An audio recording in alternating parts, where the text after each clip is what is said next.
Chaque année, la Japan Expo réunit les passionnés de manga, de cosplay, de jeux vidéo et de pop culture sous toutes ses formes. Mais au cœur de cette effervescence, un atelier attire notre attention. Ici, on collectionne pas les cartes Pokémon, non, on sculpte des super-héros. Et pas dans n'importe quelle matière, on utilise la pierre de Tenak. Vous l'avez sûrement déjà admirée puisque c'est une pierre utilisée dans de nombreux monuments à travers le monde, comme par exemple Fort Boyard ou encore la Sagrada Familia à Barcelone. Et à l'origine de cet atelier, un ancien professeur de sciences de l'ingénieur devenu sorcier multiverse. Bienvenue dans la quête de pierre de l'infini pour devenir apprenti héros sculpteur sur pierre. Alors, vous vous demandez peut-être comment on passe de professeur de sciences de l'ingénieur à sculpteur de super-héros. Pierre de l'infini a découvert la sculpture sur pierre lors d'une initiation à la carrière de Krasan pendant l'été 2018.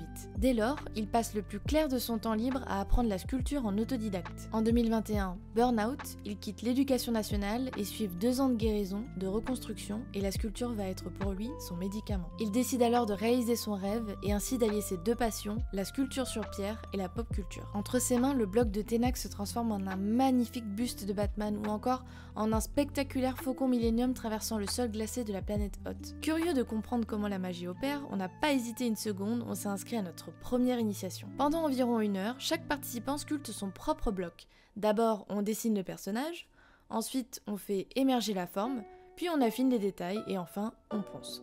Dans un monde saturé d'écrans et d'instantanéité, l'atelier du professeur de l'infini est une pause, une parenthèse où l'on sculpte, mais surtout où l'on respire. Fin de quête pour cette fois, mais le multivers du professeur de l'infini, lui, ne fait que commencer.